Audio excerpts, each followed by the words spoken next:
to as the mom of the local comedy scene. She is the host of the late night open mic over at Mad Swede every Saturday. And yeah, if she's the mom of the scene, if anybody has any contacts in CPS, that would be much appreciated. Everybody, please give it up for Tanya Coe.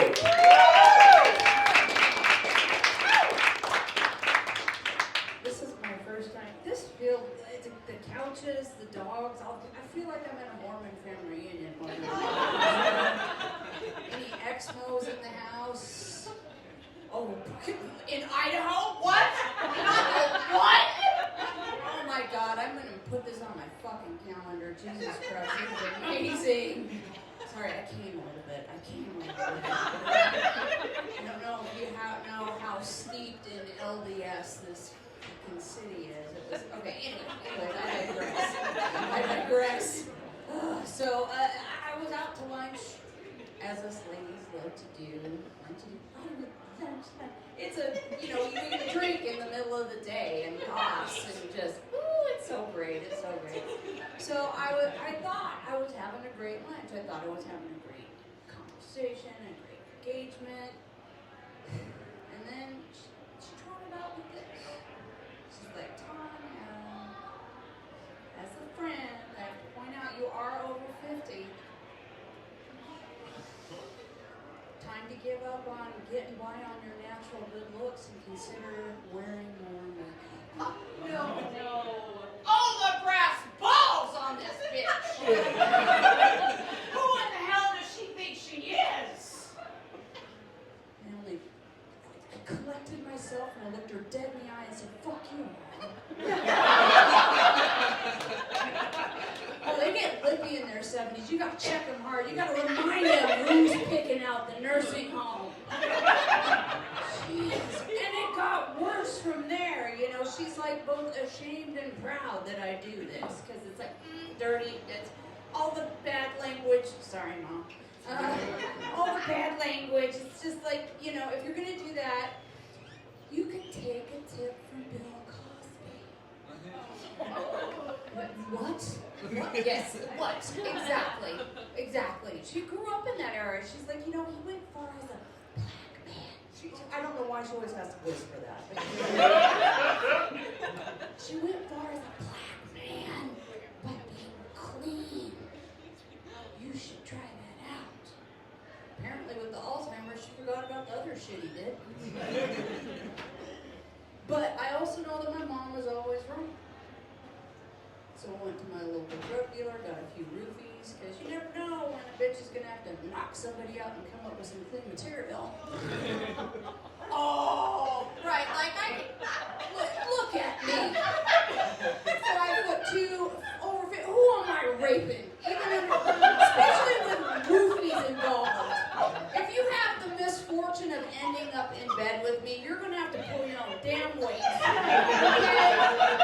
I have a bad hip, a bad knee, a bad back. Point of fact, you're going to be doing most of the damn work. I'm going to just be laying there going, not it. That's not it. Try again. That's not. Just go and let me do this myself. Okay, how about that? Yeah, Mom does have Alzheimer's. And I have an adult son with autism. I know you're getting quiet. No, trust me, this has a good ending. And my dad has a COPD. And without my intervention whatsoever, the 3 of them decided that my adult son had to move in with them. And I was like, I don't know how this is going to work out. But it's been really amazing. Because, between the 3 of them, they're able to make one fully functioning adult. It's like those cartoons when the robots assemble and make a Billotron. Oh, like everything gets taken care of. It's amazing. It's working out insanely well. Except for my autism, they're so honest. And my son calls me and rats out my parents, which is the best thing in the world. The best thing in the world. Mom is not cleaning. She said she was gonna. Honey, she's got Alzheimer's. You gotta remind her that she's supposed to sweep the floor. And he's like, Dad's not taking his medication. All right, that's fine, son. That's fine. So, I am divorced.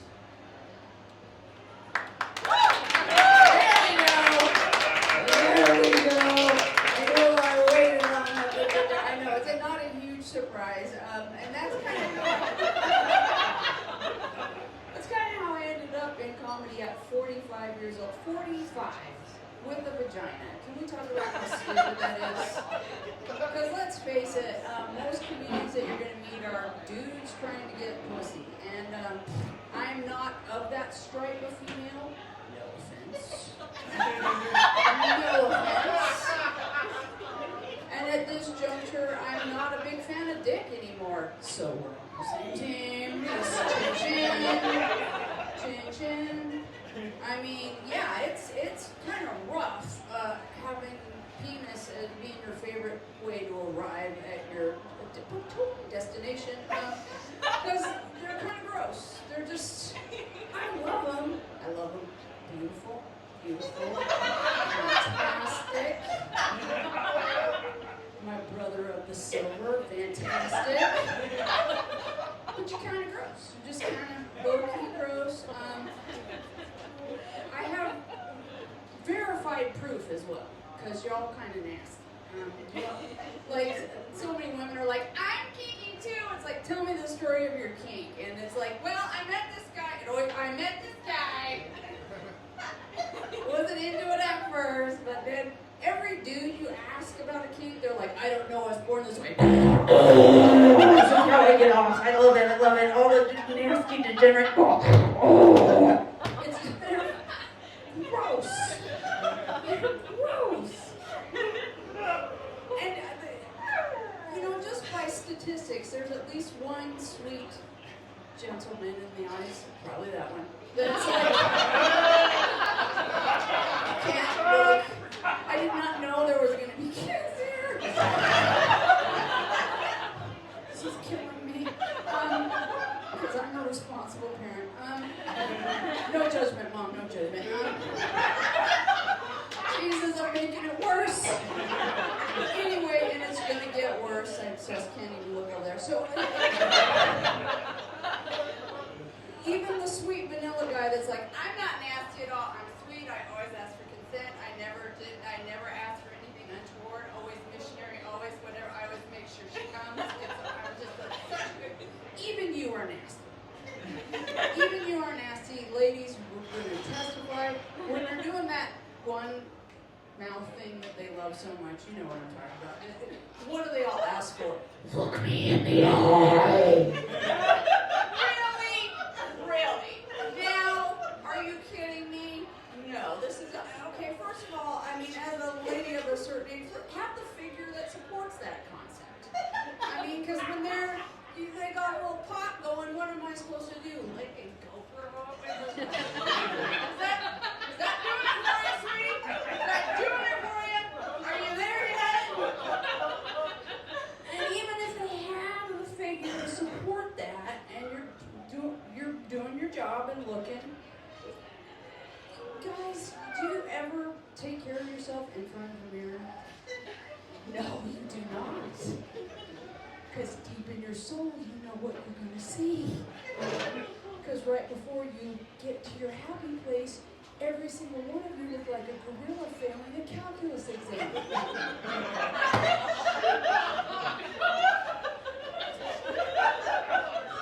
What am I supposed to do with that? Don't make me laugh with your peen in my mouth.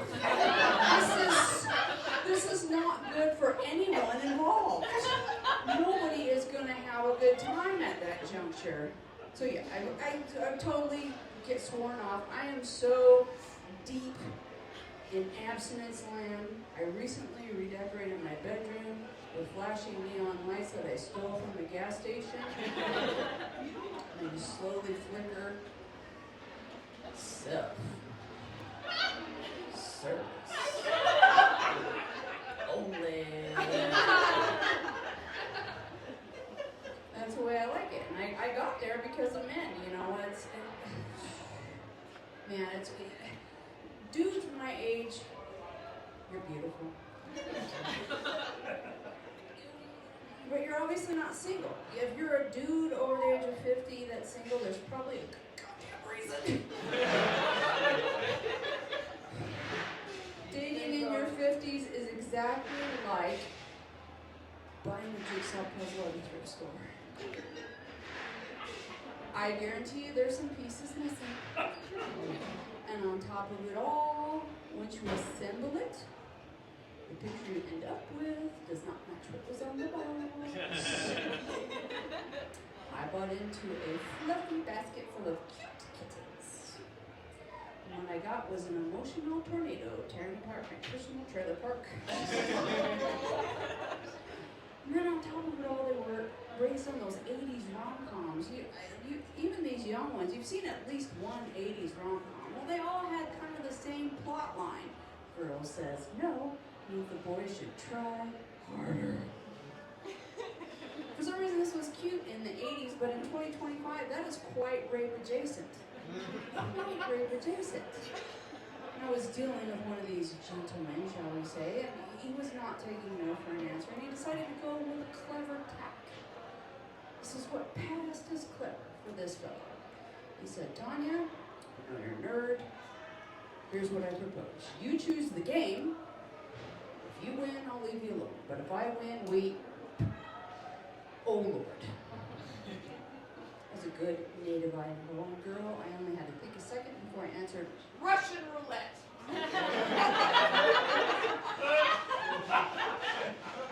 Because either way, I win.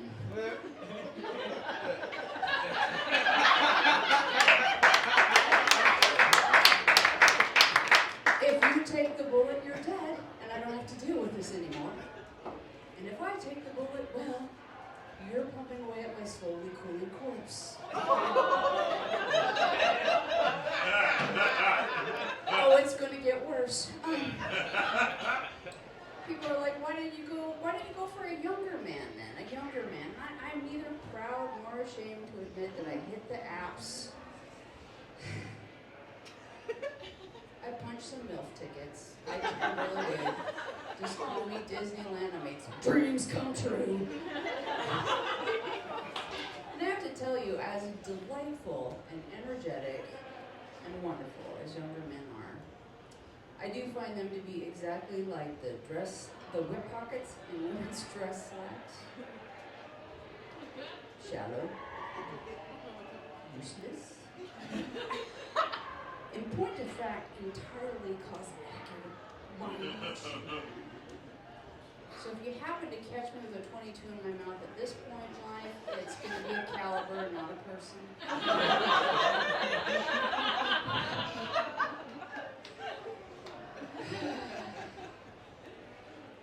I'm sorry, I disassociated for a minute, just like LJ does. This is not a good time to disassociate. I try to be a good person. I fail to be a good person. LJ was talking about the crack epidemic. I'm excited. I'm excited. Because, I'm old school. I do have a crack recipe, and I'm ready for the crack cook-off. I'm ready for the crack cook-off. Everyone's invited. Mama's recipe will win because it's cooked with love.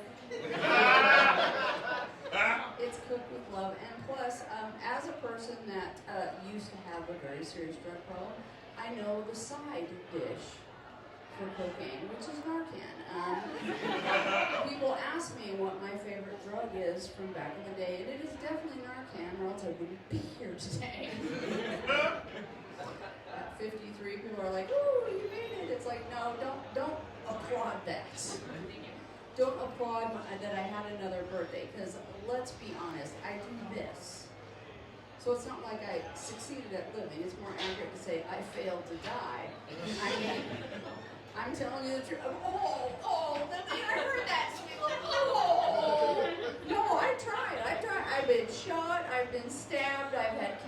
for Christ's sake, I was married for 17 years.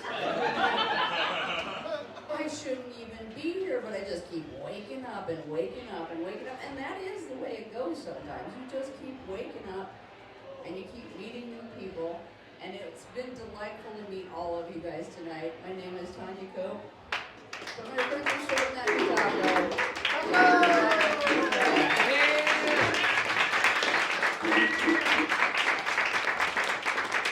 Keep it going for Taco, everybody. Keep it going for Taco. All right, y'all. Your next comic coming to the stage, he's a good friend. He spends part of his year out here doing stand-up comedy, and then he spends the rest of his year up in Alaska doing Maverick shit. Everybody, give it up for Danny Monsoon!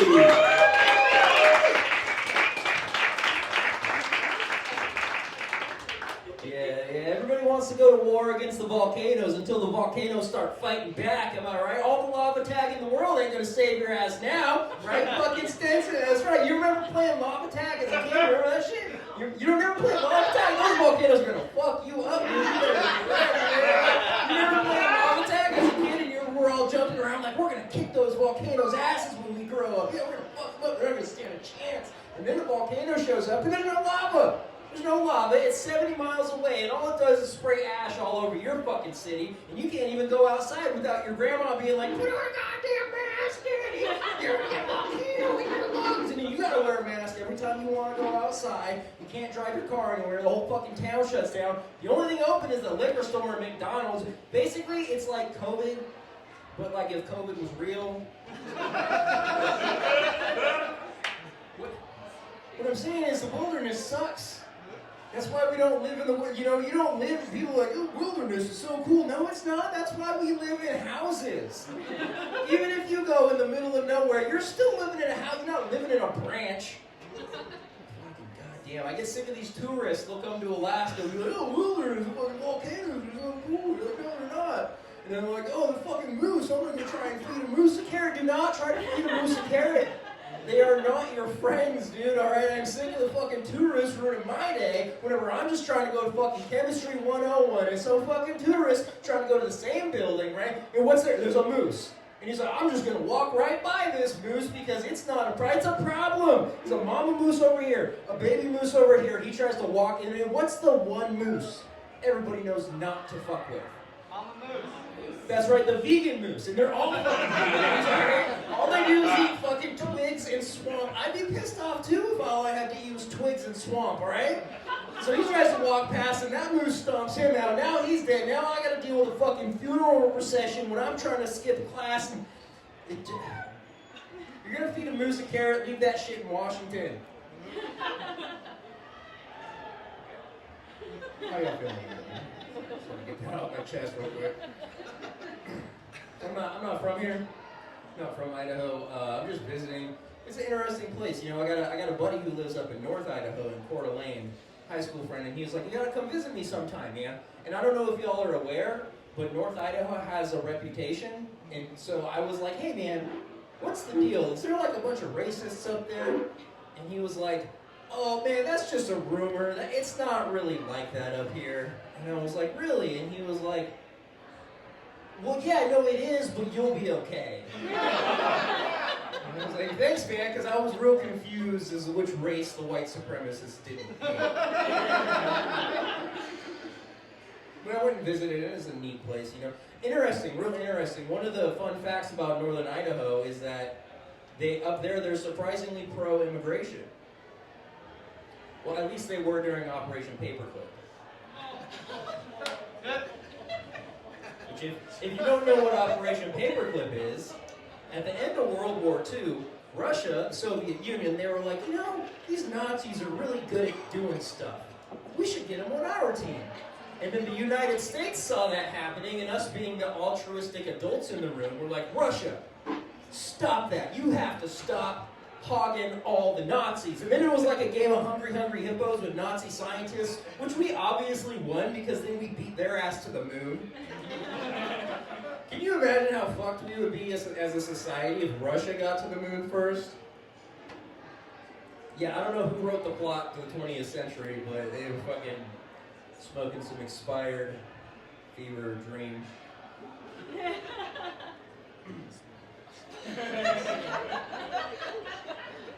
You know the moon landing was fake. You guys hear about this? There's all this evidence that's coming out from that dude who goes on the podcast. He was talking about it. You remember that? Yeah, he had me convinced within the first 3 minutes. Like, the most convincing evidence is he was like, who told you we went to the moon? The government. You know, like, oh, dude, the fucking Earth is flat, man. This is real. Which there's a lot of evidence that the Earth is flat as well. There is. For example, if you think the Earth is round, how do you explain flat rate shipping? See, exactly. Yeah, no, it is, you know, I think the Earth is flat, and people will be like, you know, dude, just watch an eclipse, it's a fucking circle disc, and I'm like, do I look like I know shapes? What is this, fucking triangle man over here? Fucking nerds, dude. That eclipse was cool. Y'all see that eclipse? There was an eclipse like a week or so ago. That was really cool. I really enjoyed it until the moon turned red. And I was like, you know what it means when the moon turns red? It means you need to sacrifice virgins or the sun won't come up tomorrow and your crops won't grow. And you will all starve in the fall. Yeah, that's what the Aztecs figured out. They had to figure it out. Remember the Aztecs? They were always sacrificing virgins so the sun would come up tomorrow? And then someone was like, should we maybe just stop killing people and maybe it'll come up on its own? And then they're like, I can't risk it, bro. It's too risky. Fucking Aztecs. That was like the ultimate frat bro bully culture. They're just like, do you even fuck, bro? Do you even fuck? This guy doesn't fuck. Get him on the altar and kill him. Fucking dork. Yeah, and everybody thought that was a bad idea. We're like, we gotta stop doing that. And now we have incels.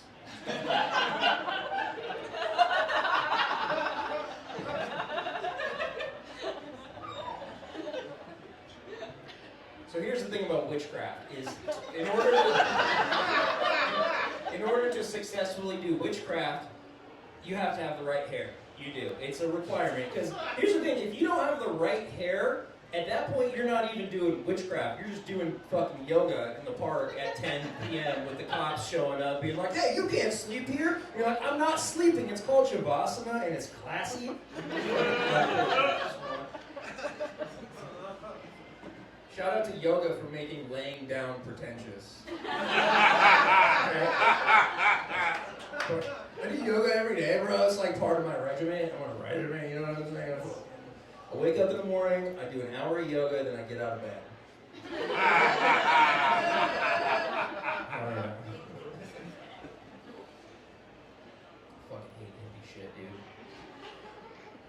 It's just that hippie bullshit just drives me fucking crazy. You know what drives me the most crazy about all this hippie bullshit? Is when people are like, Danny, you're a fucking hippie. I am not a goddamn hippie. Stop calling me. Do I look like, I mean, seriously, look at me. Do I look like I own a moon crystal? No, I don't own a moon crystal, thank you very much.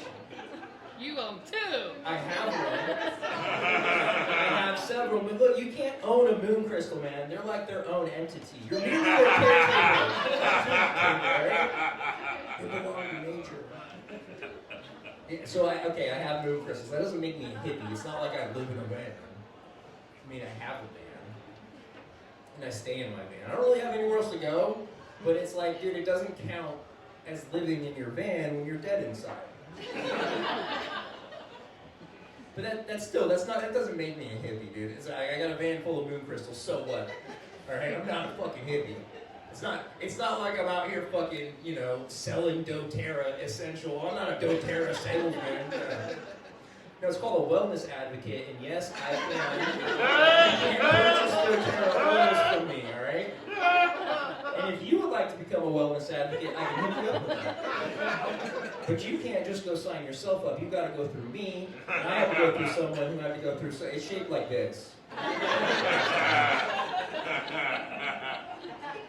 Essential oils are great. I love essential oils. Though, you know? They're fucking awesome. Like, take peppermint oil, for example. Y'all ever use peppermint oil? It's great. It cures so many things. Yeah. Yeah, and like, dude, if you suffer from like nausea, depression, joint conditions, spiders, it cures all of that. What about you? You suffer from spiders? You do? Yeah. Do you kill them? Like, if you see a spider in your house, do you just kill it, or do you like capture it and let it outside? Yeah, that's some hippie shit. I don't know. Dude, who here kills spiders in their house? This lady over here. What's your favorite weapon to use to kill the spider? Like, what do you go for? Like wet paper towel, a Someone shoe? else's shoe. Someone else's shoe. Hell yeah, that's good. That's good. I like that. What you don't want to do when you see a spider is just raw dog it and bare hand squish it. No, because that's how you get chlamydia. That's how I got chlamydia. Maybe that's what my girlfriend told me.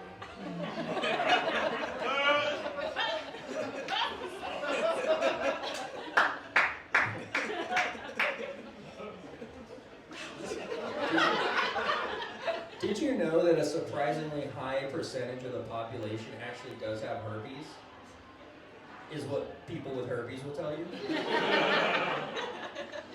But it is true. It is true, and I know that. I don't have herpes. That's not how I know that. I know that because I volunteer at Planned Parenthood. Yeah, that's right. Yeah, I volunteer at Planned Parenthood. What do I do there? You might be wondering. I hold a sign in the parking lot.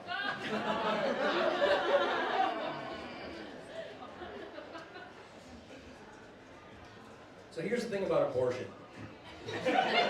Ladies. Technically, when you get an abortion, you're sacrificing a virgin. And the sun keeps coming up tomorrow, all right? And you just get to pull in the road.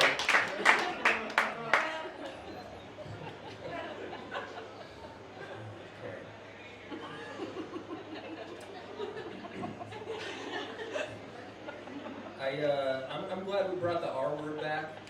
That was bumming me out. We're just allowed to say it. I never gave up on it personally. It was always a thing that I kept saying, and it's just like, the thing is, I was never gonna say traffic circle. Like, that's a roundabout. Shut the fuck up, Google Maps. Take the third exit at the traffic circle. Like, what is this, France? Get the fuck out of here. I never been to France. I don't know anything about France. I don't like roundabouts though. I'm not a fan. Any roundabout fans over here? Keep this show. Yeah, fuck that. That's bullshit, dude. That's goddamn un-American. There's nothing more American than like a good old-fashioned traffic jam. You know what I mean? Like there's nothing more American than just straight up road rage. There's nothing more American than getting pissed off because someone else is there and you're trying to be there, but you can't be there because that guy's there. Get him out of here. Yeah. The roundabouts, they're fucking foreigners. They're not even from here. You know where roundabouts were invented? Do you know? Yeah, 1940s Germany. That's why there's so many in North Idaho.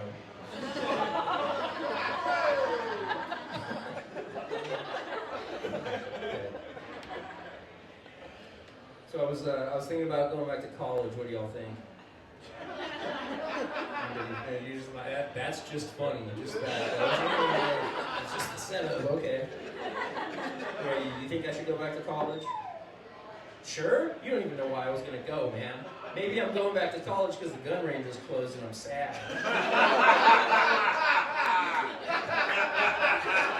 Now you're in it with me, dude. You're on the list too. No, I'll tell you, that's not. No, I was thinking about going back to college to get a degree in liberal arts. Hear me out. Hear me out. Technically, stand-up comedy classifies as a liberal art, right? And like, dude, right now it's hard for me to get laughs, but think about it. If I get a degree in liberal arts, everyone will laugh at me.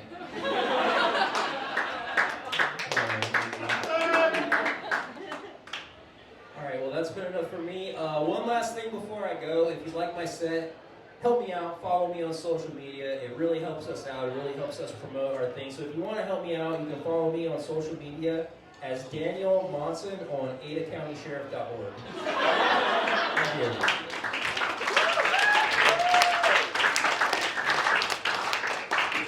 Keep it going for Danny Monsoon.